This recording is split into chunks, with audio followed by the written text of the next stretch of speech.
Thank you for joining us for another Hagley History Hangout. My name is Gregory Hargreaves, Assistant Director of the Center for the History of Business, Technology, and Society at the Hagley Museum and Library in Wilmington, Delaware. Now, during these History Hangouts, we like to bring you some of the great research being done by folks who have used the historical collections at the Hagley Library, especially scholars who have received support from the Hagley Center in the form of research grants and fellowships.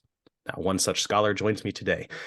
I am speaking with Ivana Zimbrek, a PhD candidate at Central European University, and we'll be discussing her dissertation project titled Links in the Chain, Department Stores, Modernization of Retail, and Transformations of the Urban Environment in Socialist Yugoslavia, 1950s through the 1980s.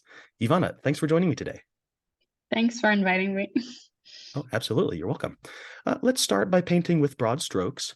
What is it you are researching and writing about? So yeah, as you mentioned, my dissertation is basically trying to depict the history of department stores in socialist Yugoslavia. But the focus that I have is, since it's like a very broad topic, the focus that I have is kind of specific. So what I'm trying to show is how different expert groups, expert communities, focused on the relationship between modernization of retail and the development of urban space in the context of Yugoslav state socialism in the period from the late 1950s to the late 1960s. So what I'm interested in is more in this process of planning and imagining the role of department stores and other commercial sort of spaces within the city, both like in a physical sense, but also in a kind of social and economic sense. So my main expert groups are experts in retailing, which are different kinds of professionals that worked for retail enterprises in socialist Yugoslavia. My second group are architects and urban planners who had a specific focus on designing retail spaces, but also in designing this sort of position of sort of commercial zones within cities. And the third group is a bit, let's say, more vague, but it's kind of experts in local authorities. So it's actually kinds of groups which connect sort of professionals and different kinds of representatives of different kinds of expertise who were particularly interested in developing sort of social life within cities. So they were interested in this local governing, and they had their own kind of groups and organizations. Well, what kind of questions are you asking about these groups and their motivations? Yeah, what I'm trying to see is sort of how they imagine the role that department store or the self-service department store, which is actually important to mention here, because this aspect of self-service is sort of what I see as being, for these experts, the kind of foundation for modernization of retail, which is supposed to take place from the late 1950s in Yugoslavia. And sort of my idea is to see how these different people like imagined and planned these spaces of modern retail within the city. And sort of the reason that I'm interested in this in particular is that usually for state socialism, the factory is in fact this kind of very emblematic space in economic terms, in social terms, and cultural terms even. So what I was more curious in is then what happens with department stores, which in socialist Yugoslavia, there were actually quite a few, and how sort of these experts, these professionals were kind of seeing the role of these spaces, and how this role is supposed to be sort of kind of connected to more broader economic and social agendas of the Yugoslav state and its specific features, but also to actually the people and the citizen and the communities who live in urban areas. And here I specifically really focus on urban spaces. And the reason why I'm always emphasizing this idea of planning and imagining, let's say, is that although of course I also cover, you know, sort of how stores were built, how many of them actually were like active, how they looked like in practice. What I'm also really interested in, and this is why I have like this focus on expertise, is to see, you know, maybe to just take really seriously the kind of actual plans that these different groups had for these stores, although of course, the final result might not have been like completely in accordance, because for me, this idea, this aspect of this imagining is also like to see in a more intellectual and ideological and in cultural sense, like what these professionals group like wanted to do with modern retail and position of modern retail under a state socialist society. Yeah, that actually prompts my next question, which is for folks perhaps more familiar with the American context. Department stores are really important emblems of consumer capitalism. And so how did this type of retail establishment square with the ideology and the values of a socialist system? Yeah, I mean, that's a question that's kind of like the answer for it, which I can give on the Yugoslav case, is different perhaps in comparison to other state socialist systems, in the sense that historically socialist Yugoslavia had this particular position, which is mostly interpreted as being between the blocs. So after 1948, Yugoslavia is breaking their relations in that period with the Soviet Union, and is kind of outside of the zone of the so-called Eastern Bloc, and that really influences some of its economic and social and international, let's say, conditions and opportunities that it has. So actually, from the late 1950s, the new 5-year plan and sort of this new 5-year plan basically imagines that now there will be a sort of increase in production of like so-called light industries, consumer goods, not only production, but also import of these goods. And that there is also kind of, let's say, contact between Yugoslavia and other Western countries, both, let's say, Western European, but also North American. In this case, in the late 50s, the United States plays a very important role for retail in socialist Yugoslavia. So in this sense, Yugoslavia had some kind of, let's say, more pioneering status in developing this consumer, or what you would describe as like kind of socialist consumer societies. I'm in my research, I'm also trying to give a bit nuance to this picture, in the sense that sort of I think that this kind of let's say, in between position of Yugoslavia is also something that can be more critically approached. And it's not to say that Yugoslavia was specific in this consumer societies under state socialism, because they do develop in other Eastern Bloc countries also from the late 50s, 1960s.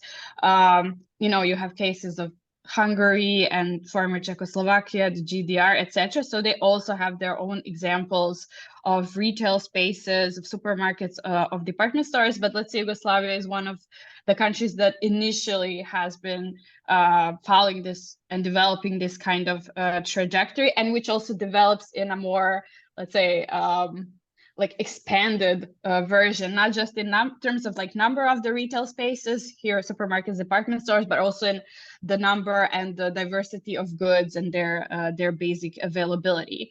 And for me, also what I am kind of interested in showing in my research is that there was also a particularly active engagement with acquiring kind of transnational expertise and transnational knowledge and technology, etc., like in contact between these Yugoslav experts, professionals, and groups in other countries, usually from what we would call the West.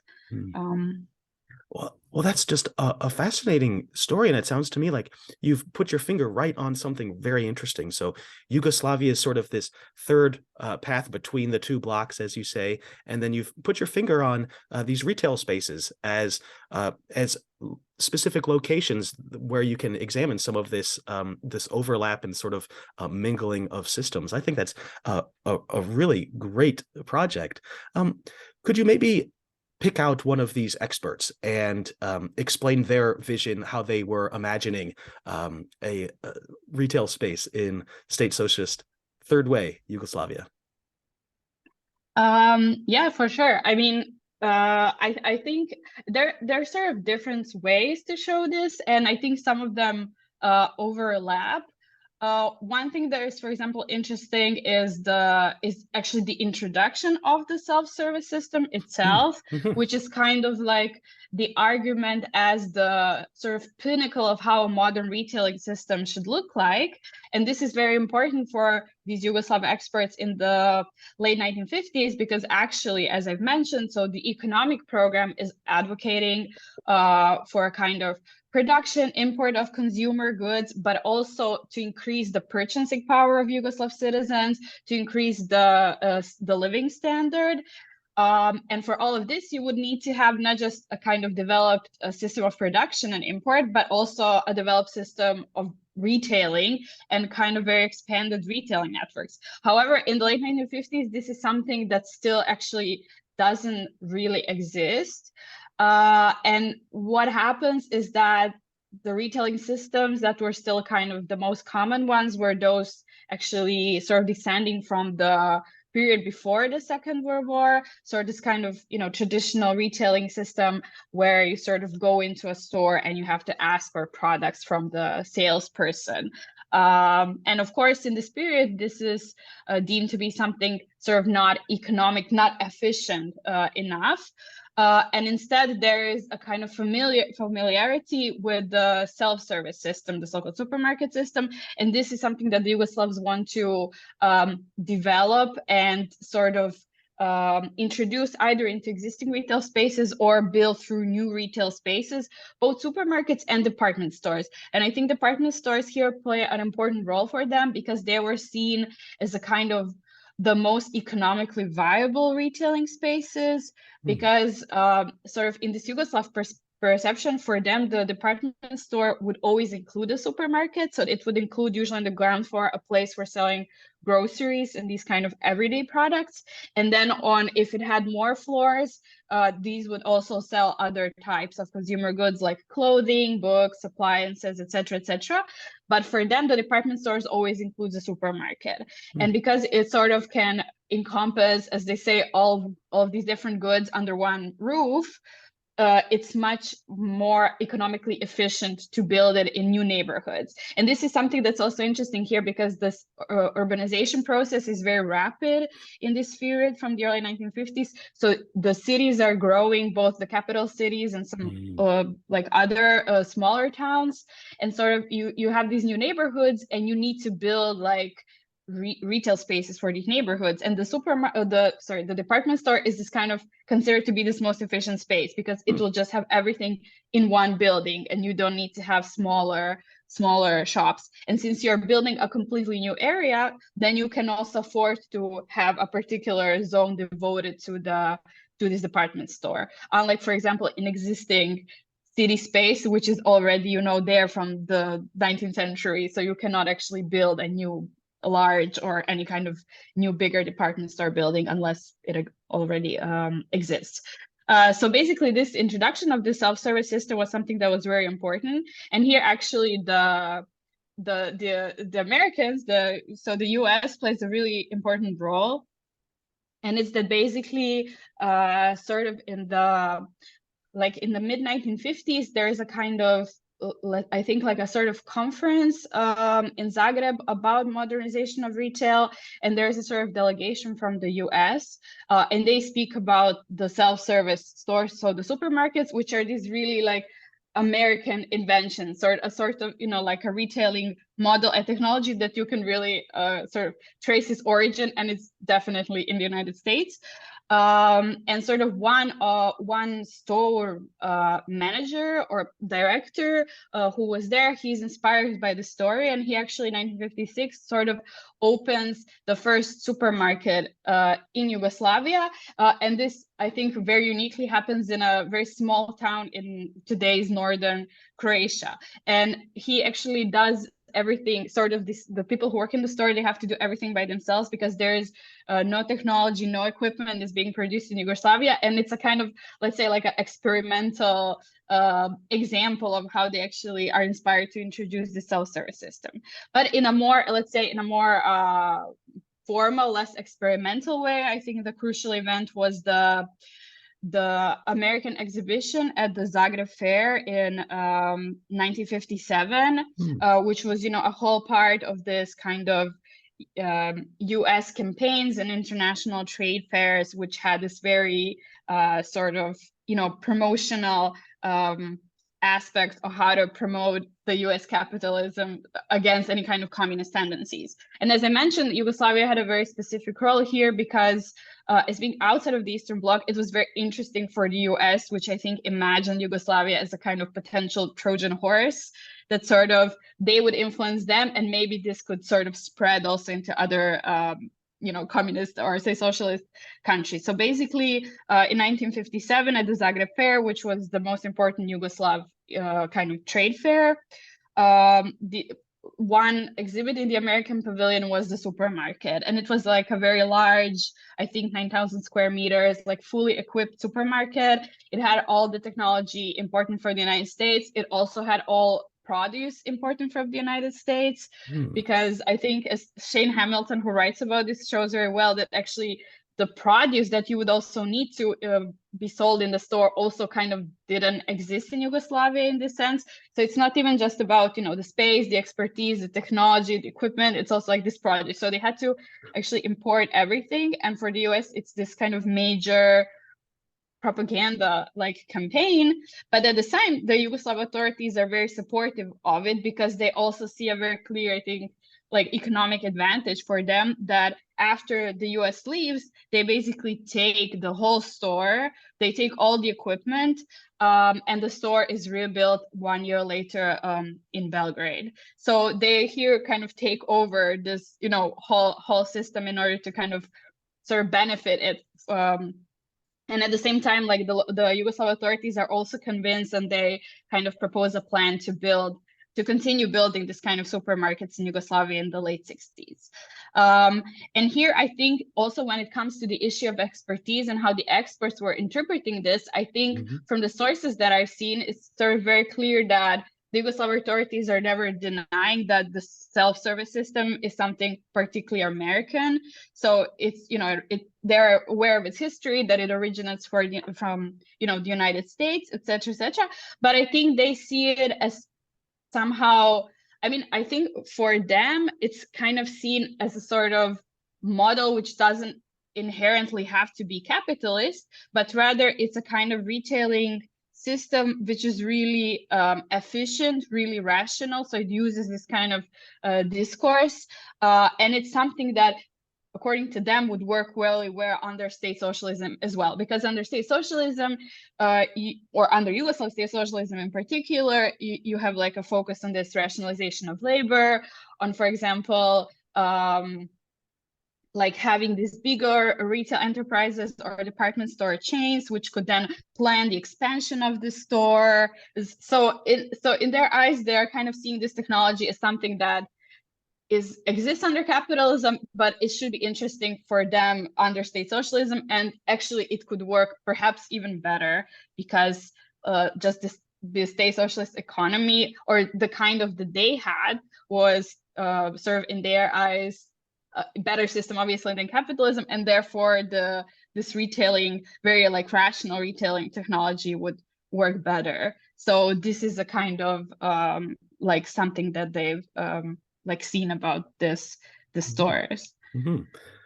Yeah, I like using that term technology here for the supermarket model, because it is, as it were, a tool for retail distribution that can be imported and applied in different ways. So what records at the Hagley Library did you dig into to help you uncover this story? Yeah, so when I came to Hagley, I had kind of several ideas. I think one thing that I really wanted to see is actually, and which there is a lot to see at Hagley, is definitely just literature on supermarkets and on the self-service technology.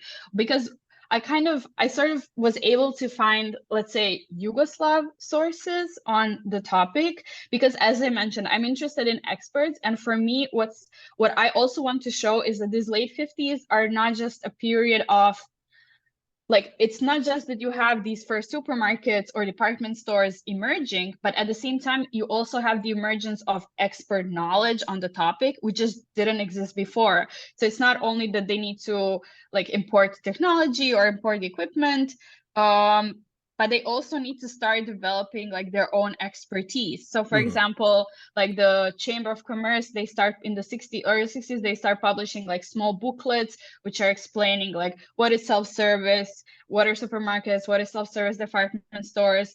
There are even booklets which are more oriented towards architects and urban planners. So how you're supposed to design it, like how the interior of the store is supposed to look like, etc., etc. So there is a kind of idea to sort of produce expert knowledge and spread among these different professionals. And this is something that's not only about, so here now I've been, I think, speaking more about retail professionals, but the architects and urban planners are also actually an interesting example here, how they also need to sort of, you know, as people in charge of designing buildings and designing their space, they also don't have so much knowledge on how to do it in regards to supermarkets, department store, or just any kind of commercial centers. So what I wanted to do at Hagley was to also kind of look, let's say, into more US based books on supermarkets and self-service system, just because then I could also, I think, compare the kind of knowledge that sort of what kind of knowledge is produced in the US and then what kind of knowledge is produced in Yugoslavia. And here I don't necessarily can say that I will be able to find that there is some kind of overlap or like a direct reference, but just sort of to see like what was the, let's say, points that were being emphasized.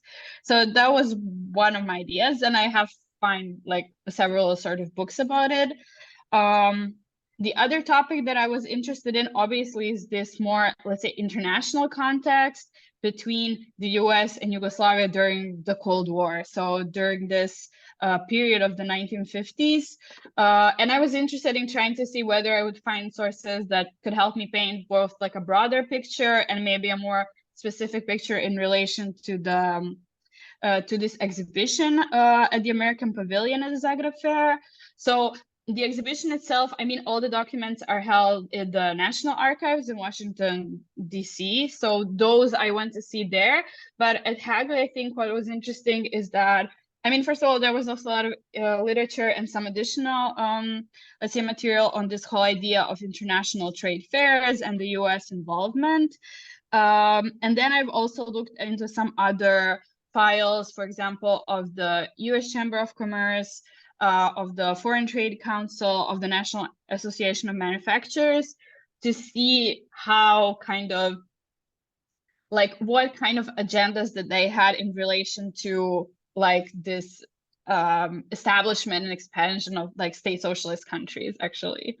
And this, I think, was very interesting. I mean, to be honest, a lot of material, I think, focused more on how to deal with the so-called communist threat within the United States, but there were also some kind of, I think, valuable sources about how to deal with the so-called communist threat outside of the United States. And again, here, I think this doesn't necessarily apply to Yugoslavia, because to them, Yugoslavia was outside of the Soviet bloc, and this communist threat, quotation marks, it sort of refers most to the what they call the SINA Soviet bloc, so the Soviet Union, China, and like in general Eastern Bloc.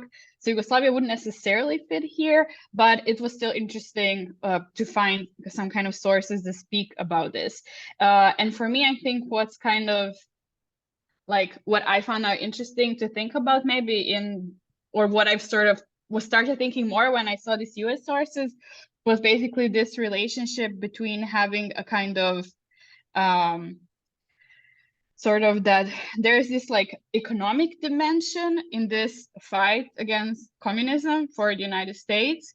And this economic dimension in something that the state participates in, so the government, but at the same time, it's something that this private initiative, private businesses are participating in as well, and sort of how they are thinking like through this relationship, or like what their role is, what they could do in the sort of what they call this overall struggle against like the Soviet threat. Well, what about that expertise, that expert knowledge about retail produced in the United States and that produced in Yugoslavia? Did you find any significant overlap or parallels between the two, or did you find that they were quite distinct in some ways?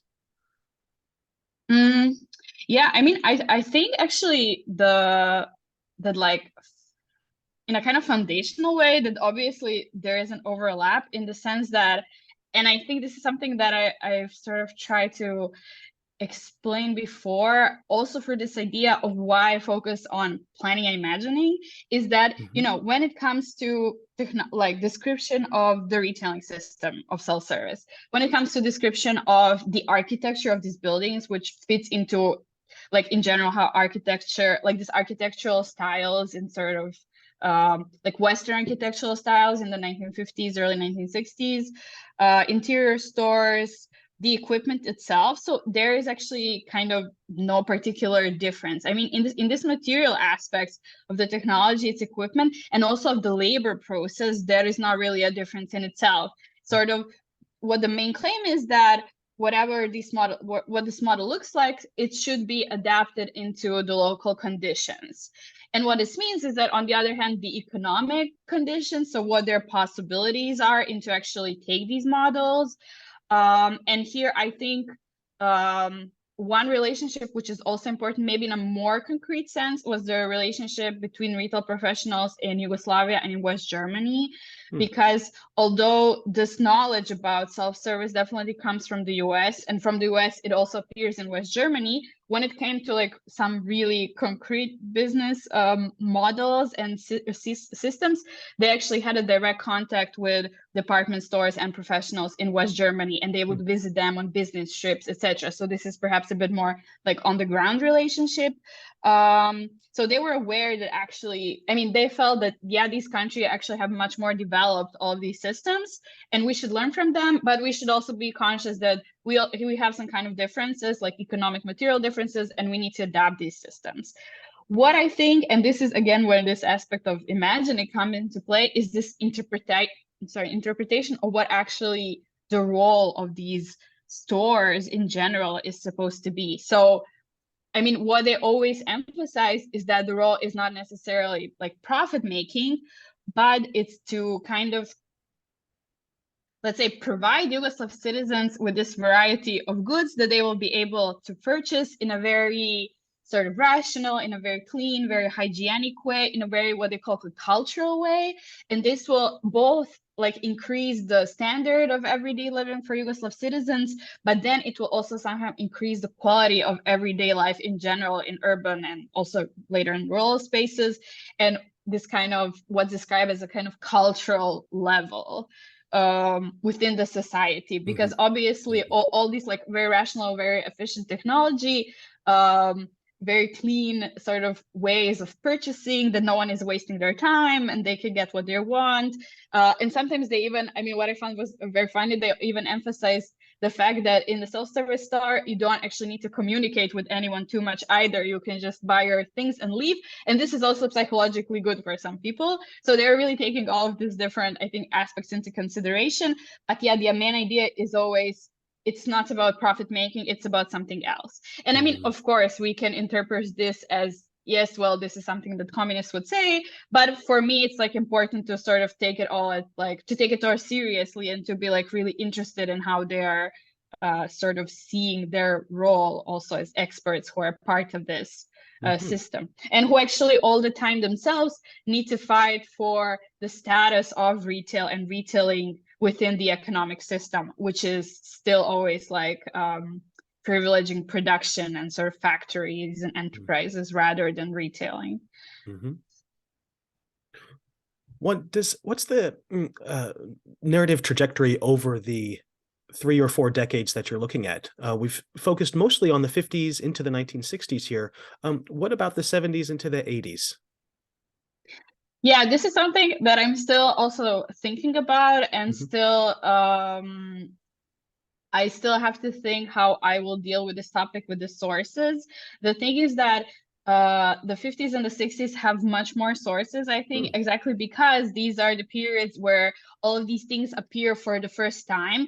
So there is like this their bigger attempt to have expert production on the topic, which is lacking. And then I think it's also this attempt to kind of produce a lot of discourse about it, explaining what it is, trying to convince authorities that this is good, but also trying to convince Yugoslav citizens that this is something that they now have to participate in, because actually introducing the self-service system vis-a-vis the Yugoslav consumers also wasn't like such a very smooth process, because it was, I mean, something that's very mundane for us now was something completely new back then, and the citizens also had to be kind of convinced into participating in this kind of shopping. So this is something that I've mostly focused on in the 60s. So both the kind of like what happens during the 50s, what are some kind of initial attempts to introduce these retailing models and the self-service system, and then how it develops in the 1960s. And here I focus more, I think, on capital cities. So in my research, I focus on 3 republic capitals, which are Zagreb, Belgrade, and Sarajevo. So in today's Croatia, Serbia, and Bosnia and Herzegovina. And I want to see sort of how these main retail chains developed in these like very big urban areas where they had like a lot more focus on. And then my ideas for the 1970s was then to see how these department store chains also expand into other smaller cities, smaller towns. I also have a few case studies here, and my interest is to try to discover whether there are some differences, if yes, what these differences are. And again, as I said, because I have like this large urban focus, how we can also interpret the role of these kind of spaces within smaller towns, for example, or what was the kind of situation there. And then the other thing for the 70s, which I'm also particularly interested in, is that sort of before, like the Yugoslav position in this transnational exchange is rather that they are kind of taking influences from, let's say, the United States, from West Germany, from other Western European countries. But actually during the 70s, they are also more active in an association called the International Association of Communist Department Stores. And it's actually a group of different department store chains, or usually it's state department stores from different communist countries in Eastern and Southeastern Europe. And here I'm also interested in how they all came together, and what was also how Yugoslavia understood its relationship towards these countries, because Yugoslav were also self-conscious that they are not like a part of the Eastern Bloc, and that they are also perceiving themselves as different and having a kind of different role. And then for the 80s, I mean, the 80s would be, I think, usually described as some kind of period of crisis. So there's also sort of economic crisis, which then requires economic stabilization. And I want to see what happens to retailing in these periods where you're not actually able to do much. So how they can deal with this crisis. And sort of what I think is interesting here is that on the one hand, in this period from like the late 70s to the 80s, we also have the emergence of the first Yugoslav shopping center. So now there's this sort of like a new kind of retailing space, which again today is something that's the most common one, I guess, like the shopping mall. But still in Yugoslavia, there was the case of only this one. So we sort of have this new retailing space, but at the same time, from the, let's say, from the mid 80s, there's also now a new kind of like an introduction of ideas of this kind of smaller enterprises, and going maybe towards like again, private initiatives in having like stores and in having some kind of commercial spaces, which is something that they are now trying to deal with in the late 80s, I think, as they as they're dealing with this whole situation like crisis and seeing how they could reform it. Well, Ivana, this is such a cool story, and thank you for taking the time to share it with us. No problem. And for the audience, if you would like more Hagley History Hangouts or more information about the Center for the History of Business, Technology, and Society at the Hagley Museum and Library, join us online. You can visit hagley.org. That's HAGLEY.org. Don't be a stranger.